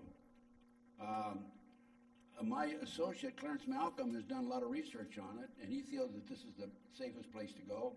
We've already put money down on a rent-to-buy in the mountains, and, if it doesn't work out there, we'll go someplace else. I have pretty good instincts, and if things heat up in Panama, believe me, I'll end up going someplace. I won't hang around. Thank you again for your courage. Thank you. Ted, could you please comment on our senators, Closer to the mic, please. on our senators and congressmen, those who are clueless, or what percentage are clueless, and how many are involved? Yeah, that's a good question. Back in the 1980s, I was asked to go back to Nebraska to work on the Franklin cover-up case. It was learned that the Franklin Savings and Loan, which was set up for minorities in Omaha. Thank you, sir, for coming. It was learned that $40 million was missing. So the state Senate, John DeCamp and Lawrence Schmidt, came in. First of all, the FBI raided it and all that sort of thing. And there was newspaper publicity. And 80 children came forward because of the pictures in the paper and said, "Mommy, that man molested me," right? And they were talking about a fellow named Larry King, not Larry King Live, but a black man, a rising star in the Republican Party. So there was a big investigation, and it led to satanic cults. People involved were the chief of police, Bob Wadman, Omaha, and Harold Anderson, past publisher of the Omaha World Herald, and Eugene Mahoney, head of the Nebraska Forestry Service, and it was who's who in the city of Omaha. And also what was developed was that they were taking, meaning the cult, as far as I'm concerned, I'm sorry about this, I have sinus drainage. They were taking children out of Boys Town orphanages and foster homes and driving them to Sioux City, Iowa, 184 miles away, placing them in private jets, flying them to Washington, D.C. for sex orgies with Congress and senators and dignitaries. And I've covered that in my intelligence report, by the way. So what does that mean? Well, a guy named Rusty Nelson was taking pictures of them while they were doing this sort of thing. And Rusty would take a picture of them for them because they kept track of the film. And then he would sneak his own film in because he figured he'd need insurance down the road, and he was right. And so he had these pictures of these dignitaries who were involved in these nefarious sexual activities. Congressmen, senators, as I said. Now, Rusty was asked to participate in a sexual act with a man, and he wasn't any part of that. So he went out a bathroom window in a motel and made his way back to Norfolk, Nebraska, And his granddad had an old a farm there that was abandoned, and he stayed on the farm for a while. And the FBI came around to Rusty, parents, and the mother very naively said, "Oh, Rusty's over at such and such a farmhouse." The FBI went over and interviewed Rusty at the farmhouse, and Rusty says it's time to take off, and he took off, of course. Now, before this happened, during the investigation, Gary Caradora was an investigator for the Senate committee, Schmidt and DeCamp. And he made contact with Rusty. Rusty was in Arizona. And Rusty said, "Meet me in Chicago." He didn't want to meet Gary Caradora in Phoenix. And so he met him in Chicago, Gary did. And Rusty turned over the pictures of him having sex with some of these dignitaries in Washington, D.C., senators, congressmen, so White House people, okay, use your own imagination. Gary Caradora made the mistake of calling Lawrence Schmidt, "I have the smoking gun." He had his own airplane, and that night after the All-Star game, he had his 12-year-old boy with him. They got in Gary's plane, and over Aurora, Illinois, the plane exploded. Gary died. Pictures were all over the place. First person at the scene was the sheriff, deputy sheriff. He picked up the pictures. The FBI agent came along, grabbed the pictures, said, "Keep your mouth shut." He apparently didn't keep his mouth shut because a year later his wife was murdered, by the way. The farmer said that he saw an explosion, and the government said that the plane just fell apart. Okay. The rear seat was never recovered. Gary Caradora's briefcase was never recovered, and the pictures, who knows what the FBI did with them. I did everything I could to get my hands on that airplane. And I was going to have it examined by a forensic specialist, because if there was a bomb on that plane, a forensic expert could tell you that there was a bomb. They could classify the bomb. I couldn't get the plane because it was being held in a military base. Now, why would the military take a plane being flown by a civilian and take control of it? Cover up, no question about it. But anyway, that's of the number back there. If I had to guess, just from my research and my experience, I'd say maybe 35 good people back there, including Ron Paul. 35 out of the whole bunch. That is senators and congressmen. That's what I would guess. I'd have no way of knowing, but I know that. Well, look how they've been voting. Look at them voting. They voted to extend the Patriot Act, to make parts of the Patriot Act permanent. That brings up a second question.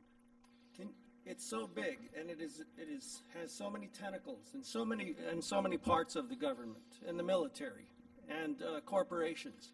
How did it get like this? You've been thinking about this for a long time. I've only known about this for the past couple of years. I wonder if you could put it in perspective somehow. Well, I've been involved in researching this for 30 years. And piece by piece, it fell in order, First this, and this. I was given a lecture in the late 90s, probably middle 90s, in Las Vegas. And after the lecture, a fellow came up to me and handed me his book, Pawns in the Game. And he said, "This is what it's all about." And I didn't know anything about Pawns in the Game. I knew very little about the Illuminati. Pawns in the Game is available through me, by the way. And I urge you to buy it. That and the Franklin cover-up book by John DeCamp. And these are both the most dynamite, powerful books that I've ever read. And that's how I learned about the Illuminati. I mean, I heard about them, but I really knew about them after that. I learned about the 25 goals to take over the world. And it got so big and it's so well organized that I can go from Los Angeles tonight to Nebraska and have a surveillance on me and have somebody come into my house in Nebraska or here in L.A. I've had surveillances on me in Washington, D.C., Philadelphia, Ohio, Utah, California, Oregon. I mean, they've got a network of people, of an army. It's army. And what it is primarily military intelligence. Remember, Eisenhower warned us about military-industrial complex. Remember? He knew. Jack Kennedy knew. And you have to take your hat off to them. I don't want to take my hat off. I don't show them any respect. But you have to take your hat off to them. They are well organized. But they've been doing it for 230-some years. Since 1773. Yeah. Mr. Steve. No, sir, I don't. Ted, isn't the CFR part of this conspiracy? Oh, of course. Council on Foreign Relations, Trilateral Commission, the Masons. There's a lot of good Masons out there. You know what they do? They look you over, and only when you get at the very highest level do you realize that what they're part of the conspiracy at that highest level. That was one of the 25 goals, to take over the secret society, the Masons. Yeah. Oh, yeah. Yeah, unbelievable. Would you please review the circumstances regarding the death of William Cooper? Bill Cooper, I had conversations with Bill. You folks know who Bill Cooper was? He was a patriot. He was a patriot like me. He wrote Behold the Pale Horse, as I recall. Isn't that what the book he wrote? Dennis, yeah. And he was out public giving speeches and so forth. I talked to him on the phone every once in a while. And he was, the government, the sheriff's office claims that he came out on the front porch with a gun and so on and so forth, and they blew him away. I question that. I don't think Bill was stupid enough to come out with a gun. He was surrounded with a bunch of deputy sheriffs. But there's no witnesses, just like Gordon Call. Yori Call serving life in prison over the gun battle they had with the U.S. Marshals. And look at Gary Webb.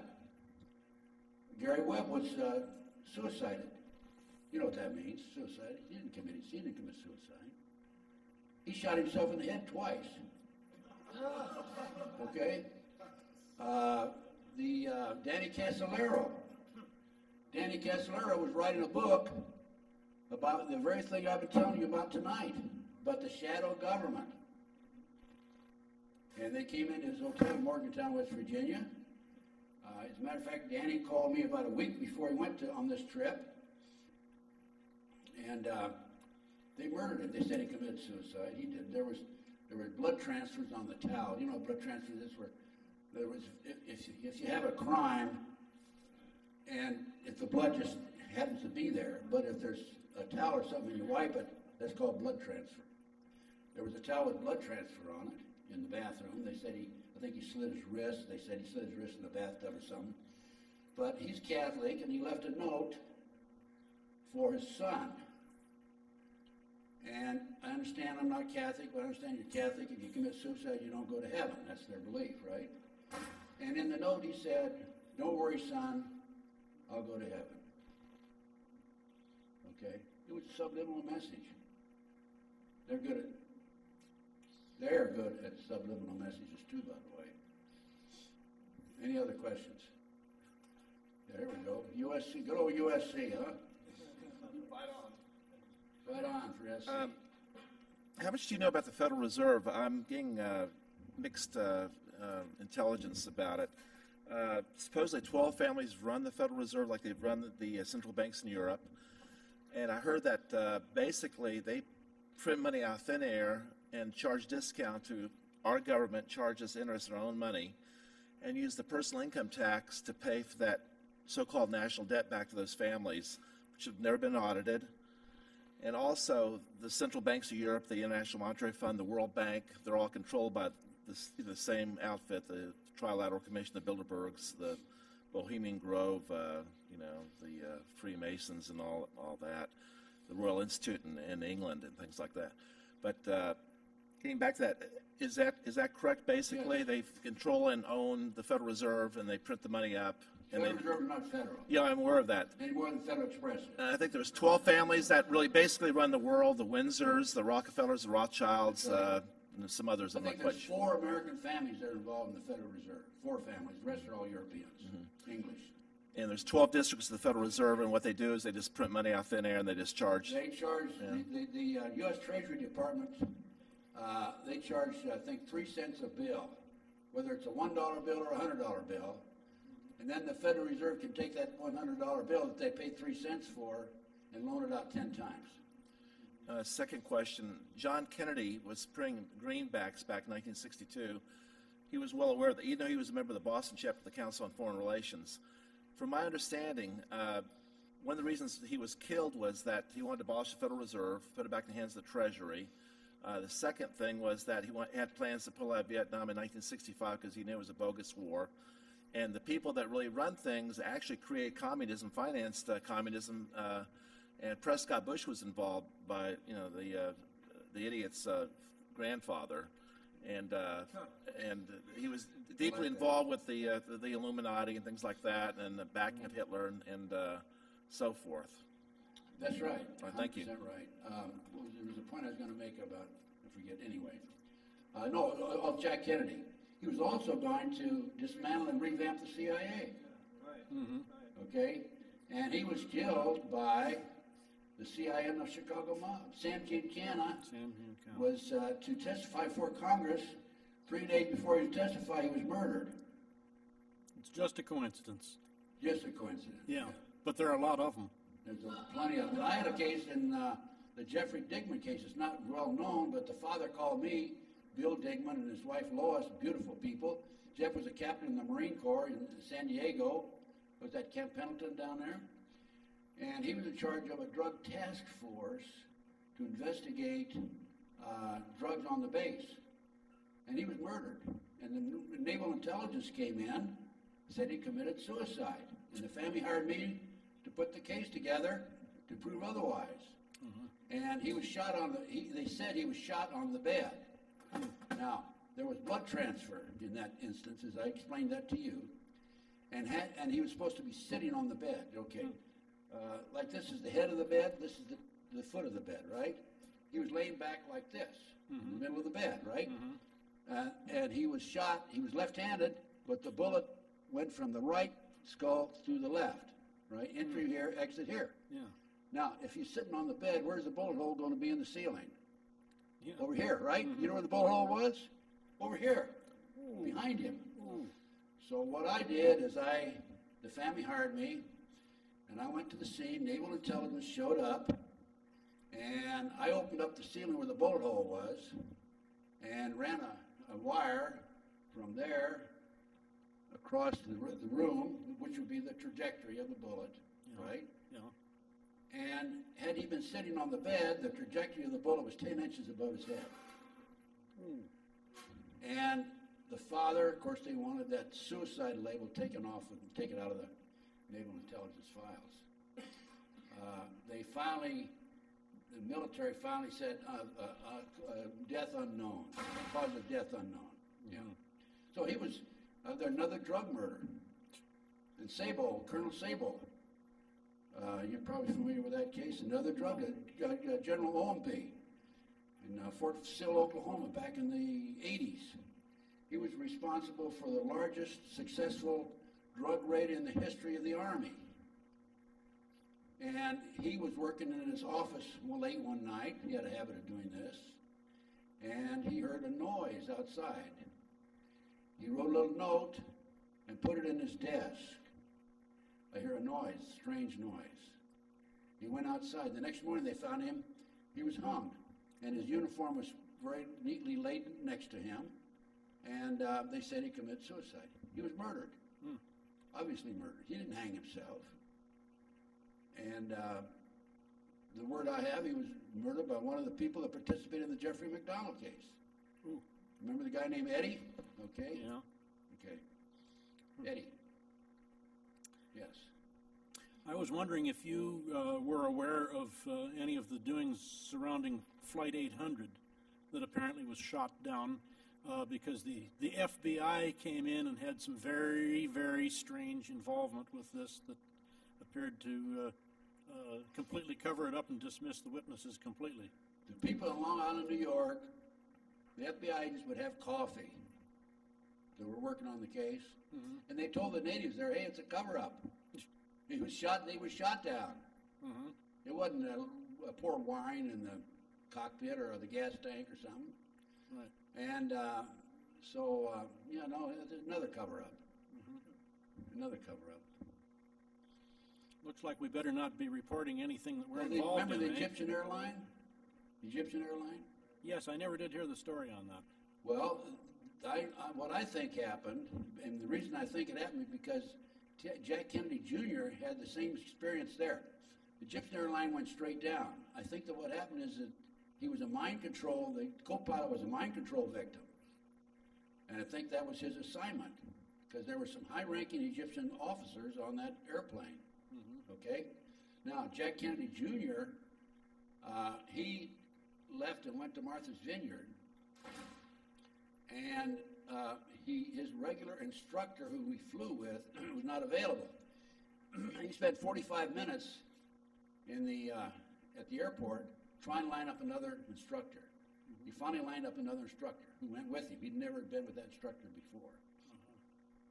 The plane came in on radar and went straight down, just before Martha's Vineyard. The government couldn't find the plane for 5 hours, right? And when they did find the plane, the seat was missing. The instructor would have been sitting in. And what I suspect happened is the reason they didn't find the plane for 5 hours is because the instructor was a mind control victim, MK Ultra, which came over with Operation Paperclip. It's in this report. And they found that the control for the fuel to the engines had been turned off. Yeah. And there's a very good DVD out that's available through me on the death of Jack Jr. You know about that? Yes, I do. Okay. And he was going to run against Hillary for the Senate in New York State. Uh-huh. And you think that he would have been elected? Yes. Do you think he'd be a presidential candidate today? Yes. And I think he'd beat out one of our presidents. He would have been a president. But they couldn't afford to have Jack Jr. be a president. Nope. At the time of Jack Kennedy Sr., I didn't think he was much of a president. But now I look back, I think he's one of the greatest presidents we've had. Yeah. Thank you, Ted.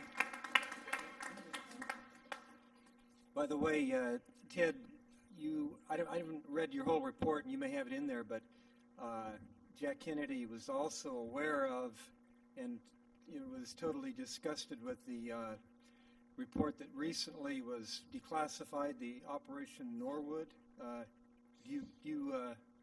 you comment a little bit about that? Yeah, Operation Norwood was, they were going to commit a terrorist act and blame it on, was it the Cubans? Castro, yeah. On the Cubans that tried to, but the same thing happened with the Gulf of Tonkin. Northwood, that's it, Northwood. That's what we said, yeah. Yeah. Okay, yeah, because it involved a lot of detailed things, and one of them, of course, was shooting down an airline and replacing it, with a fake one, and then blaming it obviously on Castro. Yeah. Yeah. They're good at that. Yeah. I can't remember if you have given out your website and the procedure for getting your DVDs. Freeviamail.com. Freeviamail.com. It's on the card back there. And the website for the multi-level program is worldlightfunding.net/Ted Gunderson. And my regular website, TedGunderson.com, is down because my second webmaster I mentioned, he was set up on a phony child molestation charge, Chris Jones, and he was sentenced last April, as a matter of fact. And he went off, and I haven't been able to get the username and the details from him, and he seems to have forgotten it, and I'm having trouble getting it back up, and it ran out. So I'm going to reactivate it very shortly. Yes, sir. Yes. I just have two questions. You look like Santa Claus, by the way. Thank you. Thank you. Get up to the mic. I don't feel like it now. My question is, I have two. Up to the mic. I've got two. The upshot of the economic crisis, my understanding is we have this idea about this North American Union coming in 2010. And this these things that are going to happen is a restructuring of all our states' borders to mirror the European Union. That's my first question. I wonder if you could comment on that. The other one is, a couple of weeks ago there was an aircraft accident back east, and a lady named Beverly Eckhart was on the plane, whose husband was killed in 9/11. Now, she had, the day before, had a meeting with President Obama. And it was kind of unusual for someone with her background. Did she survive? No, she did not. And I wonder if you heard... What's her name again? Beverly Eckhart, I believe. Eckhart? She was a widow of a man who passed in 9/11. And apparently, she was very outspoken. Pardon? She was an activist. She represented the whole group. She represented the whole group, so she had a lot of information. I don't know, they didn't tell what was discussed between the president and her, but it was kind of unusual for this. That's another, almost beyond your imagination, beyond being a coincidence. They're good at their airplane crashes. That's one of their specialties. Okay. So the North American Union. Stay with us. Excuse me. The North American Union. Do you think that this is the bottom line? They want to bring this in, change our states' borders, and make us more in line with European. Yeah, definitely. North American Union, and of course, we signed a pact with Canada. Somebody said that they repealed that agreement with Canada to mold U.S. troops and Canadian troops. Did they repeal that? No, that's still active. In the event of, quote, civil unrest. The Merrill, yeah. And yes, thank you very much. Thank you. I mean, for everything. Thank you, sir. I have a friend of mine that has known you over the years, and they always speak so highly of you and your courage, and just your testimony in this life is, it's just an inspiration. Well, I've got a lot of people fooled, okay? Well, I don't like to... I know there's a fear there, and this stuff scares all of us because it changes so fast. I believe that technology is the culprit. It's made things so easily taken care of. I'm kind of beginning to be a student of the last Civil War and how they could easily change the rules. This is the Civil War years ago we had. And I had people, my relatives and family, they were on both sides and they died for what was freedom. And I'm a veteran too of Vietnam, and I have friends of mine, and it seems as if we have really taken a cavalier attitude toward our own history of what real life is all about, because we focus in on our technologies so quickly. And I would suggest that the way to protect ourselves from these entities who abuse that technology by subliminal mind control or television is just don't buy into it. If you don't play, you don't pay. The Mexicans have a saying, en boca cerrada no entran moscas. A closed mouth draws no flies.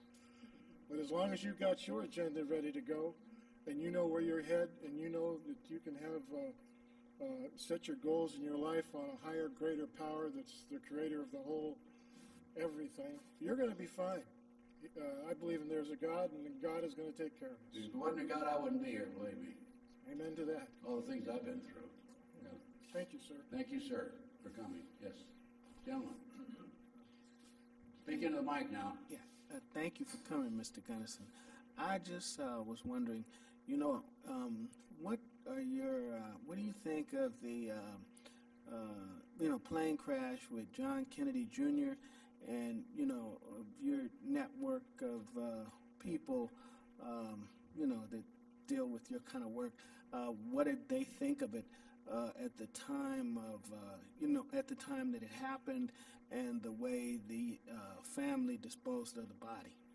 Well, I smelled a skunk immediately, and then I saw the DVD about Jack Kennedy Jr., and it's very well documented. It's one of the best DVDs I've ever seen. And there's a DVD out about Jack Kennedy Sr.'s assassination, too, that's excellent. And they claim there were 13 shots at the Dealey Plaza that day. But that's available. You know, like we said, Jack Jr. would have been running for the Senate in New York, and I think he would have been a presidential candidate. Yes, question. Yes, I have a question about George Bush Jr. I found some information about him on the web. I found it on a couple of places, but I can't find details, and I thought maybe you could fill in the blanks. And that was that before his political career, when he was still, before he got into politics at all, he was missing for 3 days when 17 Satanists in southern Texas were killed and skinned. 17 what? 17 Satanists were killed and skinned, and that when he reappeared, he was suspect number one, prime suspect, and that he was held by the police until his daddy pulled some strings. You said 17 Satanists? Yes, sir. Yes, sir. This is what I found on the couple. They claim that he did it, or what? I don't know what his involvement was, and I thought. Story. Okay. I never heard that story. Yeah, but it was on the web at one time. You know, could not be true. If you go to the web and check me out, you'll find out I was kicked out of the FBI for practicing satanic ceremonies in the federal building. So Stu Webb says. Yes. Can you elaborate a little bit on Sonny Bono and his untimely demise? Sonny Bob Fletcher deserves a medal. Bob Fletcher has a number of DVDs out. And he had documentation, as many of us do, about CIA drug operations. And he had been in touch with Sonny Bono's administrative assistant. And also, after a short period of time, Sonny Bono himself, personally. And Sonny Bono was getting ready to go on vacation, winter vacation. And he said that as soon as he gets back from his skiing trip, he would issue subpoenas and get to the bottom of the CIA drug operation. He was found like 125 feet off the ski run near a tree. He had 5 abrasions on his left side of his head. Looked like somebody with a gun had beat him. His mask was gone. His what do they call them? Eye goggles were gone. And he had 3 layers of clothing on. And there was a cut in the back. And there was so much blood that bled through all 3 layers into his back. And what I think happened, there was more than one person there, and he got a good, maybe an elbow into the nose or the face of the fellow who was bleeding, was trying to hold him from behind while they were beating on him. He was bludgeoned to death. And of course they couldn't shoot him, that'd be too obvious. But Bob Fletcher was the one that did the investigation on it. It was mentioned in Globe magazine, and they asked me my comments on it. And so I was also mentioned in Globe magazine in connection with his death. And drug operation. I do believe a couple of weeks back on a Sunday night, I might be wrong on the day, it was Bob Fletcher was on George Norrie. You can go to Coast and look up the last time Bob Fletcher was on Coast to Coast, and the whole thing, a lot of it was on the murder of Sonny Bono. So you can get copies of that. Yeah. No, Bob did a great job on it. People kind of think that I had something to do with the investigation. Bob thought maybe I was trying to you jump on his bandwagon. I wasn't. It just happened to. Globe magazine calls me regularly and asks for my opinion on cases. And because I am an expert on reconstructing the crime scene and analyzing crime scenes. Yeah, you have to go through Bob Fletcher. I handled him for a while. He said he wants to handle him himself. To get a hold of Bob Fletcher, tell him I referred you to him. Yeah, here's Mr. Norwegian, my Norwegian buddy. You got that right.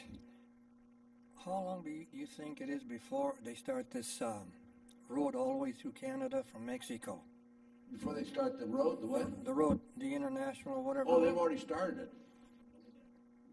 They're building it now. But the people in Texas have been able to block it, I guess, coming into Texas. and making any progress in that part of the country, though. It's going to divide the country. Yeah. And they have roads going in all different directions from the main road, too. I think it comes up right up through Kansas City, doesn't it, Wendy? Yeah, through the middle of the country, and it's what, 16 miles wide on each side? 16 miles. Yeah, and they're going to take over all the property that belongs to all the farmers and everything. That's a buffer, just like the forests. Well, just like the Communist Manifesto, they grab up everything. Well, they did that with the freeways. They kicked everybody out, when they built the freeways, and then somebody told me they just finished a big, huge internment camp in Montana.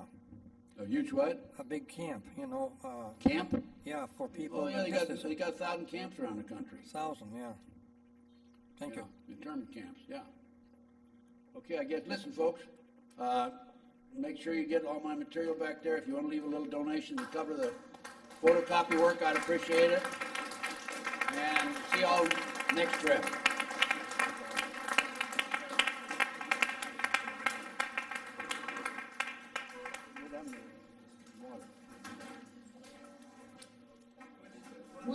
We would like to thank Ted Gunderson for this incredible lecture and the audience participation. So we'd like to give him one more round of applause. Thank you, Mr. Gunderson. Our next one will be in April, the first Thursday, with Dr. Stanley Monteith, and you can go to Radio Liberty and my website for further information. Thank you so much, and God bless, and may we come back next time for another assembly at the Granada Forum. Thank you.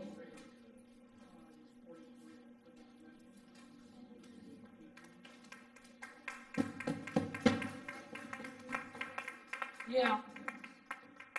It's amazing, guys, how much longer we're really going to have. I don't know. So every time we get to meet, it's a blessing. You think maybe we would have had 300 or 400 people here. But, hey.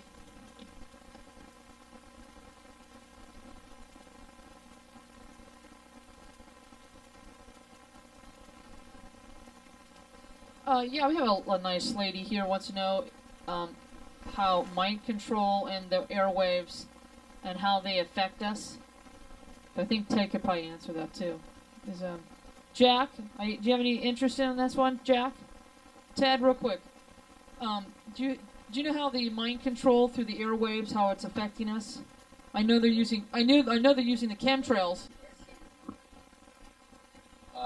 They're shooting beams down from the satellites. And my place in Claytonia, there's absolutely no question about it. I mean, we can feel them at night, 1:30, 2 o'clock in the morning.